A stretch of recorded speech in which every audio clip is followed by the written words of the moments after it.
안녕하세요. 매경자이언트TV의 양성 기자입니다. 자, 신한자산운용과 함께 시청자 여러분들의 계좌를 쏠쏠하게 불려줄 ETF를 소개해드리는 한입 ETF 시간입니다. 자, 올해 상반기 국내 ETF 시장에서 개인 투자자가 제일 많이 산 ETF는 바로 솔 2차전지 소부장 FN ETF였는데요. 자, 8월에 이 솔 시리즈에서 의료기기와 자동차 산업에서도 소부장 ETF를 출시한다고 합니다. 신한자산운용에서 오신 천기훈 팀장님 모시고 좀 더 말씀 들어보겠습니다. 안녕하세요. 안녕하세요. 팀장님, 저 신한자산운용에서 올해 이 솔 반도체 그리고 2차전지 업종에 대해서 소부장 ETF 두 가지 상품을 이제 출시를 하셨는데 8월에만 들어서 이제 다시 추가적으로 두 종의 상품이죠. 의료기기와 자동차 이 두 가지 섹터에서 소부장 ETF를 출시할 예정인데 올해 연달아서 이렇게 소부장 ETF 시리즈를 출시하신 이유가 따로 있나요? 네, 일단 저희가 이번에 또 후속작이 나왔죠. 네, 소부장 이제 의료기기와 자동차를 가지고 나왔는데, 일단 이제 소부장이라고 하면 우리가 완성품을 생산하는 데 있어서 기초가 되는 산업이다라고 이제 볼 수가 있는데요. 저는 이러한 소부장에 대한 키워드를 우리가 지금 현재 국내 주식에서 섹터나 테마를 투자함에 있어서 하나의 좀 최적화된 포트폴리오를 구성할 수 있는 솔루션이 될 수 있을 것 같다라는 측면에서 저희가 이 소부장이라는 그 키워드를 가지고 그거에 맞는 이제 우리나라 주도 산업들을 조합을 해서 이렇게 상품화를 하나씩 시키고 있는 거고요. 제가 이런 말씀을 드린 이유는 이제 국내 주식들 우리가 투자를 할 때 특히 섹터나 테마 ETF들 보게 되면 아무래도 그러한 산업에 대한 분류가 되게 오래된 지수들이 꽤 있더라고요. 그러니까 산업에 따라서. 그러다 보니까 지금 기자님도 아시겠지만 이제 우리의 국내 산업들 그리고 테마들의 그 변화 속도는 굉장히 빨라지고 있는데 지금 그때는 맞았지만 지금은 좀 맞지 않는 그런 산업이나 섹터들이 좀 사실 저희 눈에 좀 보였고요. 그러한 부분들은 2023년 버전으로 지금 현재 그 해당 산업을 가장 잘 반영할 수 있는 상품이 필요하다. 그리고 그러한 것들이 소부장이라는 키워드와 만났을 때 굉장히 시너지를 발휘할 수 있는 포트폴리오가 나올 수 있겠다. 이런 측면에서 저희가 좀 그 소부장을 하나의 서브 브랜드처럼 지금 하나씩 출시를 하고 있고요.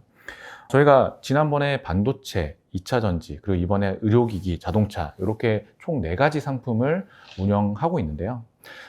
보시면 그런 것 같아요. 우리나라 주식시장에서 삼성전자를 필두로 해서 시가총액 상위 기업들을 보게 되면 지금 현재 우리나라 주식시장을 이끌고 있는 산업들, 주요 산업들을 사실 볼 수 있잖아요.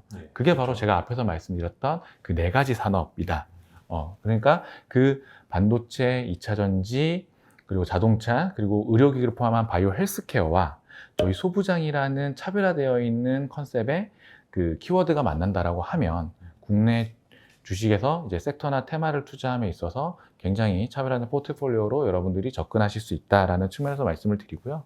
그리고 저희 솔 소부장 ETF 시리즈 같은 경우에는 가장 저희가 중요하게 생각하는 게 결국 그 해당 산업 그리고 해당 그 테마를 투자함에 있어서 그 종목에 대한 디테일입니다. 어떤 얘기냐면 정말 이 산업을 오롯이 잘 반영할 수 있는 그러한 최적의 포트폴리오로 저희가 좀 디테일 있게 구성하려고 저희가 더 열심히 준비해서 이번에 좀 가지고 나왔습니다. 어떤 말씀을 하신 건지 이 취지를 다시 한번 시청자분들께 설명을 해드리자면 사실 테마형 아니면 이런 섹터, 특정 섹터에 투자하는 ETF는 사실 예전부터 많이 있었지 않습니까? 맞아요. 네. 워낙 많이 있었던 건데 다만 그 섹터 ETF가 추정하는 지수가 구성하는 방식 그리고 그 지수를 추정함으로써 이 종목들의 분산 투자되는 방식 자체가 실제 이 ETF 상품명과 실제 투자되는 종목과는 괴리가 시간이 지날수록 벌어지는 경우가 많았다. 이런 부분 지적해 주셨습니다. 어떻게 보면 메타버스 섹터 ETF라고 투자했는데 실상은 메타버스 하는 회사랑 크게 관계없는 기업들한테도 투자가 돼 있는 이런 상품들도 과거에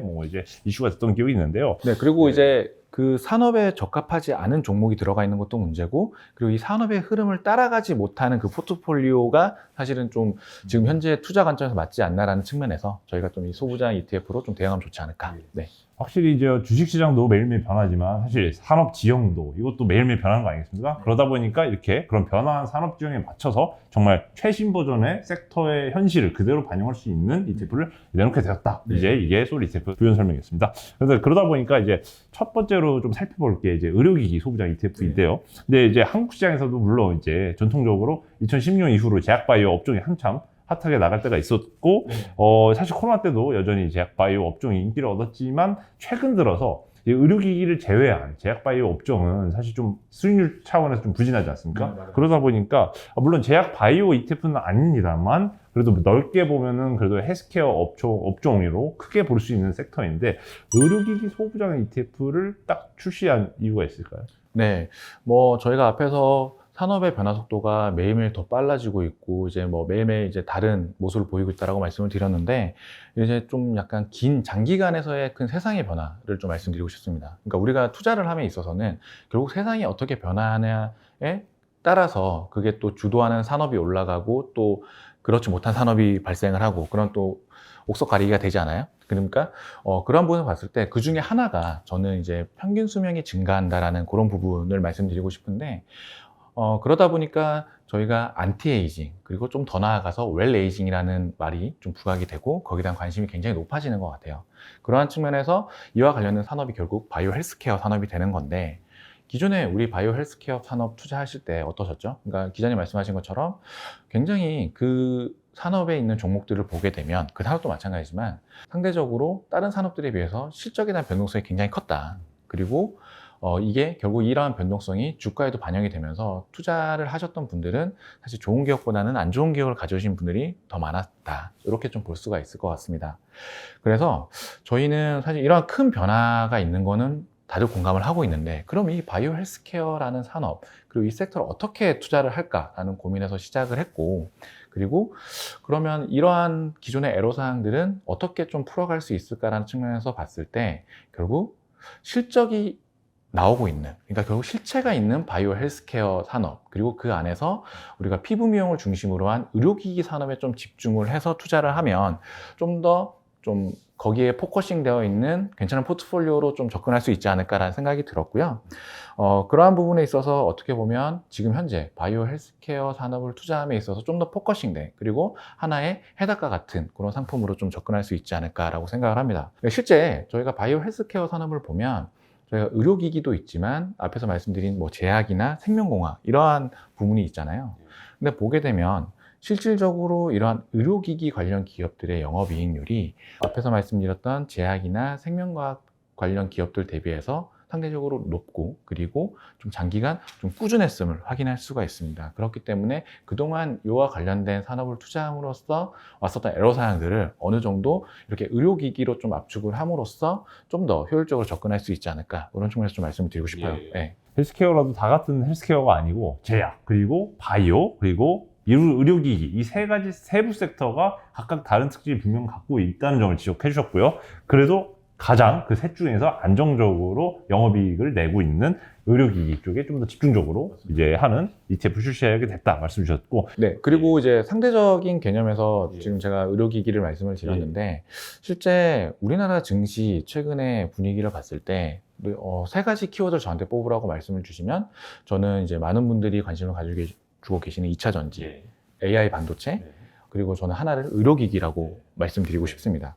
그러니까 왜 그러냐면 최근에 또 의료기기 관련 기업들이 좀 해외 진출이 좀 가속화가 되면서 최근에 발표된 거에 따르면 그러니까 실적이 역대 최대로 찍었다 이런 말들도 많이 나오고 있고요. 그러니까 실제 성과가 이제 보이기 시작을 하는 거죠. 그리고 우리가 또 K-뷰티라고 했을 때 기존의 화장품으로 대변됐던 이러한 것들이 자연스럽게 피부 미용, 의료기기로 넘어가고 있는 모습을 보여주고 있습니다. 그러니까 국내뿐만이 아니라 이제 국내 의료기기 관련 기업들이 해외에서 어느 정도 자리를 잡아가면서 좀 그 실적을 일으키고 있고 그리고 상대적으로 기술적인 진입 장벽도 높은 산업이라고 저희는 판단을 하고 있기 때문에 현재 그리고 앞으로의 성장세가 조금 더 지속되거나 가속화될 수 있을 거라고 그렇게 저희는 보고 있어요. 이렇게 그러면 임용기기까지 포함한 이제 의료기기 섹터에 대해서 되게 긍정적으로 본다고 말씀을 주셨는데요. 그러면 사실 이 의료기기 소부장 ETF의 투자하기에 앞서서 실제로 해당 국내 의료기기 산업이 그러면 수출을 잘한다고 말씀을 주셨는데 어느 정도로 지금 수출을 잘하고 있는지 이 산업의 현황을 어떻게 보시는지 좀 궁금합니다. 네, 일단은 의료기기라고 하면 그걸 내가 범위를 어디에까지 두느냐에 따라서 좀 많이 달라질 수 있을 것 같은데 저희가 지금 이번에 출시한 의료기기 소부장 ETF 안에서의 그 산업의 그 부분을 크게 세 가지로 설정을 했습니다. 첫 번째는 임플란트, 그리고 치과기기, 그리고 피부 미용기기 이렇게 세 가지로 나눴는데요. 먼저 이제 임플란트 부분을 좀 말씀을 드리면 임플란트도 사실 이 산업을 보게 되면 앞에 좀 K자가 좀 붙어야 될 것 같아요. 그러니까 우리나라의 임플란트 기술력이 글로벌 시장에서 굉장히 경쟁력이 있다라고 저희는 보고 있고, 실제 글로벌 시장 전체에서 이제 국가별로 봤을 때 임플란트의 시술 비율, 그러니까 그거를 식립률이라고 하더라고요. 그 식립률 비율이 우리나라가 글로벌에서 1등이더라고요. 그러니까 그만큼 굉장한 이제 기술적인 노하우를 가지고 있고 장기간 동안 이런 부분이 축적되어 있다. 근데 저희가 이렇게 식립률이 글로벌 1위를 할 수 있었던 가장 큰 이유 중에 하나는 저희가 2014년부터 이제 건강보험에서 임플란트가 적용이 되면서 그 저변이 확대될 수 있는 트리거가 됐다라고 말씀을 드릴 수가 있을 것 같고요. 그리고 제가 앞에서도 말씀드렸지만 임플란트 시장 같은 경우에는 진입장벽이 상대적으로 굉장히 높은 시장입니다. 그래서 글로벌 기업 전체로 봐도 우리나라 기업들을 포함해서 글로벌 7개 회사가 지속적으로 그 시장을 형성하고 유지하고 있는 그런 상황이고요. 그러한 부분에서 국내 기업들의 경쟁력이 글로벌 시장에서 굉장히 어느 정도 좀 입증되고 있다. 이렇게 좀 말씀드릴 수가 있을 것 같고, 그리고 세 번째는 국내 임플란트 관련 기업들이 해외 진출을 하면서 이제 해외에 대한 매출 비중이 굉장히 올라가고 있는 상황입니다. 그러니까 중국을 중심으로 해서 해외 진출이 점점 가속화되고 있는 상황이고요. 특히 중국 시장 내에서 국내 기업들의 비중이 전체 한 50% 가까이 된다. 이렇게 말씀드릴 수가 있을 것 같은데, 그러한 중국 시장에 좀 더 확대될 수 있는, 최근에 이제 VBP라는 제도가 4월부터 시행이 되면서 국내 임플란트 기업들의 성장을 좀 더 가속화할 수 있지 않을까라고 생각이 들고요. 참고 삼아서 VBP 제도를 말씀을 드리면, 의료 소모품에 해당되는 것을 이제 중앙 집중화해서 이제 구매를 함으로써 공급의 안정성을 좀 가하겠다라는 그런 취지의 제도인데, 이게 결국 2014년에 우리나라에서 임플란트가 건강보험 제도에 적용이 되면서 시장이 발전했던 그러한 취지와 비슷한 맥락으로 이해해 주시면 좋지 않을까. 그렇기 때문에 국내 기업들의 좀 성장이 좀 더 기대되는 좋은 소식 중에 하나라고 보시면 될 것 같아요. 정리해서 다시 말씀드리면 크게 세 가지로 말씀드릴 수 있는데, 임플란트 시장 같은 경우에는 국내 기업들의 기술 경쟁력을 일단 가지고 있고, 그리고 산업 자체에 진입장벽이 어느 정도 있다.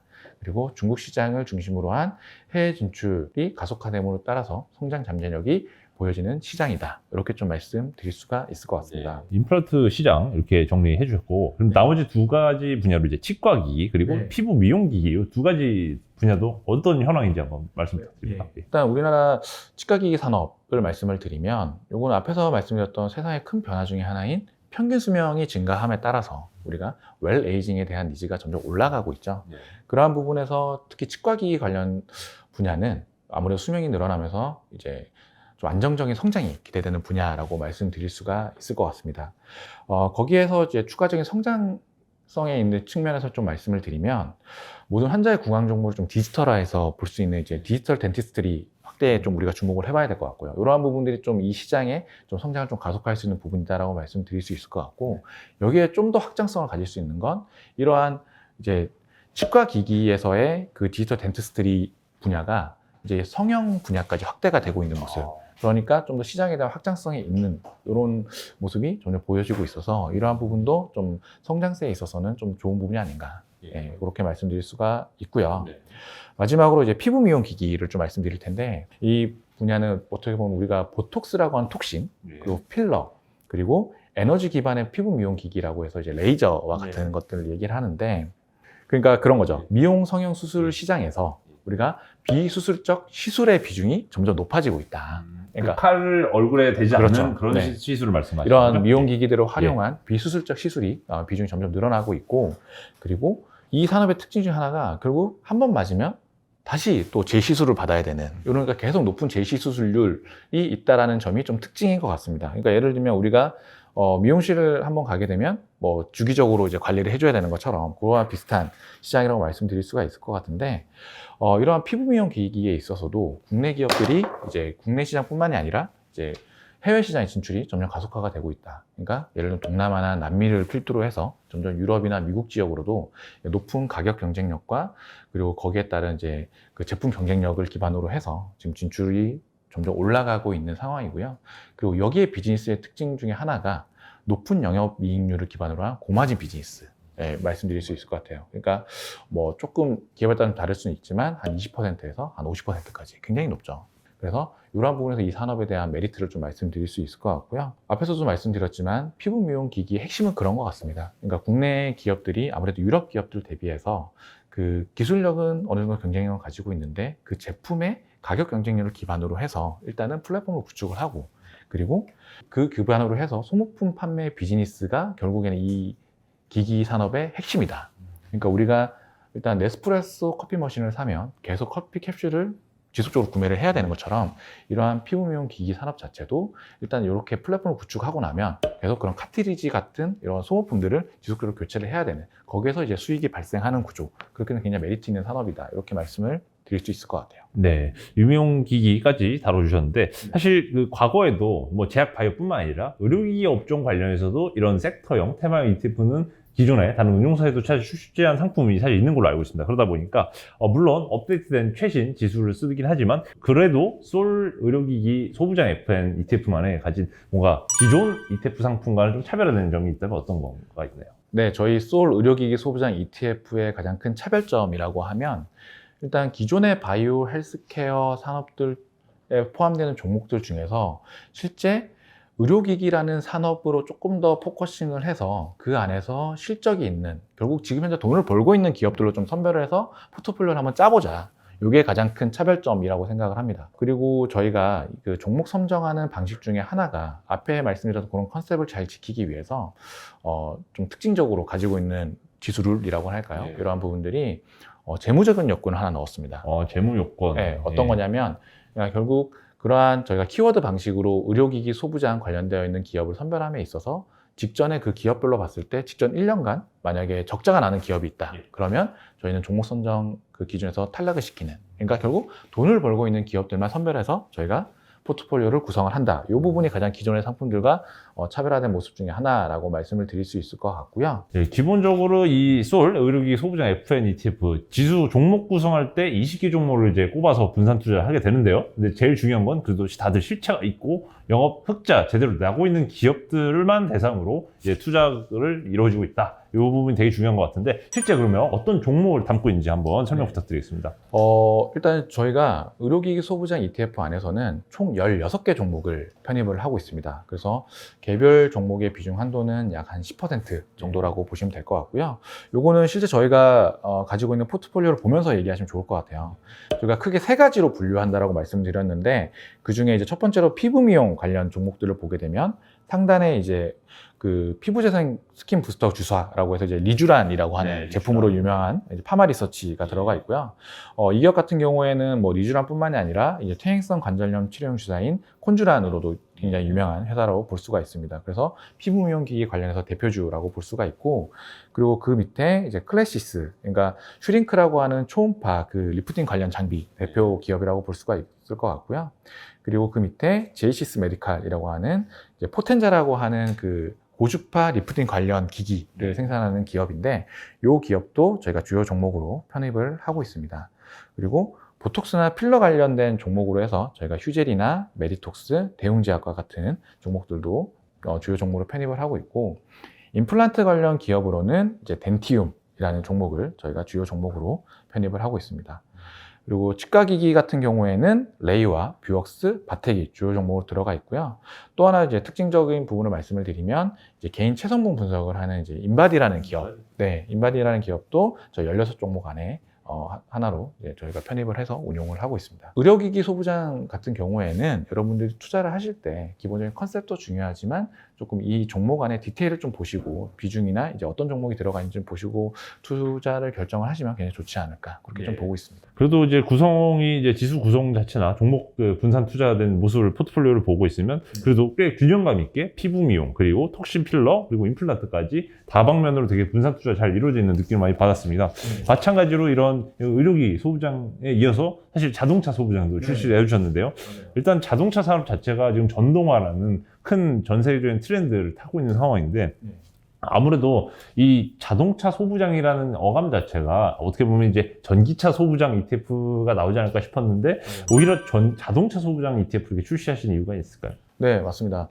일단은 그 지금 현재 자동차 산업은 전기차를 필두로 해서 그 산업에 대한 패러다임 자체가 되게 바뀌고 있는 상황입니다. 그래서 결국 그런 자동차 산업 안에서도 다른 산업들과의 좀 업의 경계가 좀 희미해지고 있는 빅블러가 좀 가속화되고 있는 상황인데요. 그래서 우리가 자동차란 하나의 완성품을 만들면 있어서도 그 우리가 기존의 전통 내연기관에 해당되는 이제 기계산업, 그리고 배터리 2차 전지로 대변되는 이제 화학산업, 그리고 전장에 포함되는 전기전자산업, 이렇게 해서 여러 가지 산업들이 조금 융합돼서 융합산업으로 좀 발전되어 있고 같이 배분되어 있는 그러한 모습을 지금 보여주고 있는데요. 기존의 전기차 ETF들도 있고 2차 전지 ETF들도 있고 기존의 자동차 ETF들도 있는데, 이러한 융합산업으로 자동차 산업을 봤을 때 우리가 화학산업, 그러니까 그 안에 들어가는 배터리 2차 전지 같은 경우에는 여러분이 너무나 좋아하시는 2차 전지 ETF들을 굉장히 다양한 전략으로 투자를 하고 계시죠. 근데 자동차 완성품에서 이제 기존 내연기관에 해당되는 부분은 어떻게 보면은 지금 현재 자동차 산업과 좀 맞지 않는 포트폴리오로 좀 투자를 하고 있지 않나라는 생각이 좀 들었어요.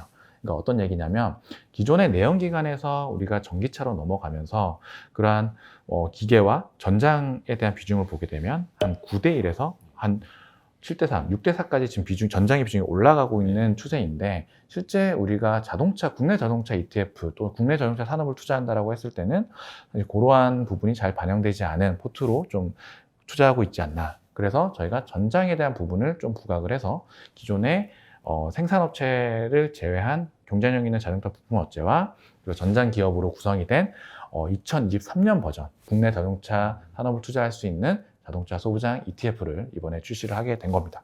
네, 말씀하신 대로 이제 자동차의 전동화라는 큰 추세에 맞기 위해서 네. 기존의 전통적인 자동차 ETF도 사실 이미 많이 나와 있긴 한데, 네. 그럼에도 불구하고 좀 더 이런 차량의 전동화 그리고 전장화 추세에 맞는 이제 종목을 편입하기 위해서 이런 자동차 소부장 FN을 이제 출시하셨다고 설명해 주셨는데, 그렇다면 과거 기존의 자동차 산업에 투자하던 ETF들과 이번에 새로 내놓으실 솔 자동차 소부장 FN ETF와의 결정적인 차이점은 어느 부분이 있나요? 제일 크게 말씀드릴 수 있는 거는 이제 변화하는 자동차 산업의 패러다임을 좀 잘 반영한 ETF다라고 말씀을 드릴 수 있을 것 같고요. 저희가 크게 두 가지로 나눠서 말씀을 드리면, 일단 첫 번째는 기존의 전통적인 내연기관 자동차 안에서의 그 관련된 종목들, 그리고 전장과 관련된 종목들, 이렇게 나눠서 말씀드릴 수 있을 것 같아요. 첫 번째, 그 말씀드렸던 내연기관 관련되어 있는 부분은 저희가 생산업체를 제외하고 그 경쟁력 있는 자동차 부품사로만 일단은 포트폴리오를 구성을 했습니다. 그러니까 뭐 예를 들면 단순히 현대차 하청업체가 아니라 점차 이제 자동차 산업이 내연기관에서 전기차로 넘어감에 따라서 그 안에서 또 경쟁력을 가질 수 있는 부품사를 저희가 자체적으로 선별을 해서 그 포트폴리오 안에 일정 부분 편입을 시켰고요. 그리고 두 번째, 전장에 대한 부분은 이 전장 관련 기업들 중에서 이제 실제 자동차 관련 비즈니스를 하고 있는 그런 전장 관련 기업들을 좀 키워드 방식으로 추출을 해서 이러한 종목의 수나 비중을 한 5대 5로 편입을 했다. 그러니까 기존의 자동차 관련 ETF를 대비해서는 생산 기업이 빠지고 그다음 전장 기업들이 들어왔다라는 게 가장 큰 특징이다. 그리고 왜 생산 기업은 왜 빠졌을까? 결국 생산 기업이라고 하면 현대차와 기아가 되는 건데, 만약에 현대차와 기아가 들어가게 되면 저희가 또 그 안에서 시가총액 가중 방식을 하게 되는데요. 그렇게 되면 또 상대적으로 자동차 부품 기업들의 비중이 낮아질 수밖에 없는 구조이기 때문에 저희가 말씀드리는 건, 그러한 현대차나 기아는 그냥 여러분들이 상대적으로 접근성이 좀 높은 기업들이니까 이런 거는 개별 종목으로 하시고, 실제 자동차 부품사는 ETF를 통해서 좀 분산 투자하셔라. 상대적으로 접근성이 낮고 진입장벽이 높은 그러한 종목들이기 때문에, 그리고 또 변동성이 상대적으로 좀 클 수밖에 없는 종목들이잖아요. 그렇기 때문에 그러한 부분에 좀 착안하셔서 투자를 하시면 좋지 않을까라고 말씀을 드리고요. 그리고 또 큰 하나의 특징이 저희가 또 자동차 관련주들 중에서 타이어 관련주는 또 뺐습니다. 네네네. 그래서 이러한 부분들이 기존에 있는 국내 자동차 관련 ETF들과의 가장 큰 차이점, 그리고 또 특징이지 않을까, 그렇게 생각을 하고 있어요. 예, 뭐 빠르게 정리하면 일단 현대 기아차 같은 너무 큰 시총 비중이 크게 될 수밖에 없는 종목을 제외했고요. 그다음에 타이어 관련 종목도 제외했다. 이게 솔 자동차 소부장 FN ETF의 일단 가장 특징적인 점이고, 전장화 이런 기업의 비중을 높였다는 게 특징인데, 그러면 구체적으로 어떤 개별 기업들을 담고 계신지 한번 설명 부탁드리겠습니다. 예, 일단은 저희가 총 20종목으로 구성이 되어 있고요. 그리고 종목별 비중 한도는 10%, 그러니까 앞에서 말씀드렸던 의료 장비 소부장하고 이제 동일한 비중이라고 보시면 될 것 같고요. 지금 이것도 저희가 준비한 표를 보시면 현대모비스부터 해서 총 20종목이 들어가 있는데, 이 중에서 저는 뭐 특징 있는 그 종목 중에 하나로 현대오토에버를 좀 말씀드리고 싶어요. 현대오토에버는 이제 현대차 그룹 내 IT 서비스 업체에 해당되는 기업인데요. 이제 그룹 차원에서 이제 관련된 투자 확대에 따라서 이제 성장성도 어느 정도 기대가 되지만 결국 차량용 소프트웨어와 같은 이제 전략 산업의 성장성도 기대가 되는 그런 기업이라고 볼 수 있습니다. 근데 이러한 기업들이 기존의 자동차, 그러니까 기존의 산업 분류로 보면 이게 자동차가 아니라 IT로 분류가 됐었단 말이죠. 네. 그렇기 때문에 기존의 자동차 관련 섹터 분류에 의해서 투자를 하시게 되면 이러한 종목들을 빼고 투자를 하는 구조가 되는 건데, 지금 이 자동차 산업이 점점 전장에 대한 비중이 높아지면서 변화하고 있는 이러한 산업의 흐름에 맞춰서 이러한 종목들이 이제 자동차 관련 상품들, 그 ETF 안에 들어옴으로써 지금 현재 자동차 산업의 현황을 반영할 수 있는 좀 상징적인 종목이 아닐까라고 생각을 하고요. 예, 이러한 부분들이 좀 반영되어 있는 거니까 자동차 소부장 ETF를 투자하심에 있어서도 뭐 이런 컨셉도 중요하지만 실제 이게 어떤 종목이 얼마나 편입되어 있는지 잘 보시고, 제가 활용법을 좀 말씀을 드리면 앞에서 제가 기계산업, 화학산업, 그리고 전기전자산업이라고 말씀을 드렸잖아요. 그러니까 이 화학산업 같은 경우에는 여러분들이 너무나 좋아하시는 또 솔 2차전지 소부장과 같은 ETF로 대응을 하시고, 그리고 이 기존의 기계산업 그리고 전기전자산업 같은 경우에는 저희 솔 그 자동차 소부장 ETF로 통해서 이제 결합을 하시고, 거기에 현대차와 기아만 딱 들어가주면 이제 우리나라 자동차 산업의 전반적인 밸류체인 전반으로 커버하실 수 있다, 이렇게 보시면 될 것 같습니다. 그래서 이러한 부분을 어느 정도 비중 있게 균형 있게 투자를 하셔도 되고, 아니면 좀 더 그 크게 세 가지의 분야로 나눴을 때 그 세 가지에 따라서 이제 포커싱 하셔서 투자를 하셔도 좋을 것 같고요.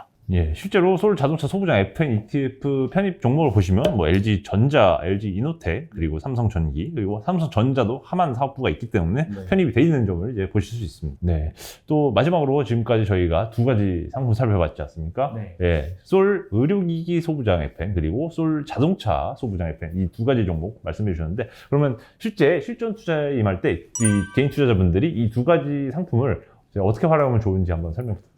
네, 일단 저는 이제 그 활용법에 대해서 말씀을 드리고 싶은데, 의료기기 소부장 같은 경우에는 여러분들이 일단 내가 바이오 헬스케어 관련된 산업에 투자를 한다라고 했을 때, 일단 내가 피부 미용 중심의 의료기기 그 산업에 내가 포커싱해서 투자를 하겠다라고 하시면 저희 상품을 통해서 시장을 좀 대응하시면 좋을 것 같고요. 거기에 나머지 이제 생명공학이나 제약과 같은 분야는 저는 개인적으로는 개별 종목을 통해서 주도주를 통해서 좀 접근을 하시고, 좀 의료기기 부분은 ETF 상품으로 좀 접근을 하셔서 좀 투자 전략을 세우면 좋지 않을까. 그리고 이런 개별 종목과 저희 ETF를 조합을 해서 또 바이오 헬스케어 산업 전반을 좀 커버할 수 있는 포트폴리오를 구성하셔도 좋을 것 같고요.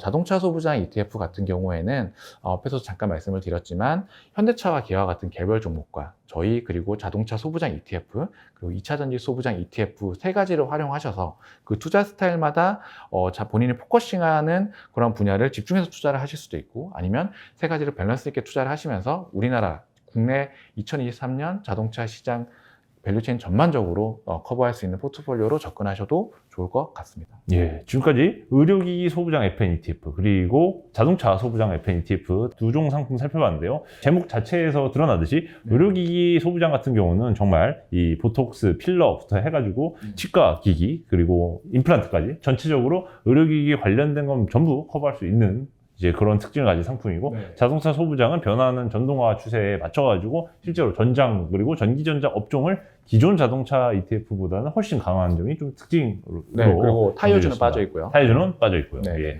예, 이 두 가지 업종 투자를 통해서 그래도 이 새로운 그래도 산업 성격 변화에 맞춘 최신화된 버전으로 좀 이제 분산 투자하는 툴로 활용해 보시기 바라겠습니다. 저희가 8월 20일에 이 두 종목을 상장을 하는데요. 여러분들이 뭐 HTS나 MTS에서 소부장으로만 딱 검색을 하시면 반도체, 2차전지, 의료기기, 자동차 이렇게 4개 종목을 바로 확인하실 수가 있습니다. 네. 자, 그러면 이제 지금까지 여러분들의 계좌를 쏠쏠하게 불려줄 ETF 두 종 살펴봤습니다. 솔 의료기기 소부장 FN 그리고 자동차 소부장 FN ETF 이 두 가지 상품인데요. 이 두 가지 상품 모두 다 8월 22일부터 상장돼서 거래될 예정입니다. 네. 예, 이 두 가지 상품 통해서 이 의료기기 그리고 자동차 소부장 분야에 대한 여러분들의 이 투자 성과 좀 더 효율적인 최신의 산업 트렌드를 반영한 ETF로 투자 성과 올리시길 기원드리겠습니다. 지금까지 자이언트TV 양승 기자였고요. 다음 시간에도 여러분들의 계좌를 쏠쏠하게 불려줄 솔 ETF 시리즈로 찾아뵙도록 하겠습니다. 감사합니다. 감사합니다.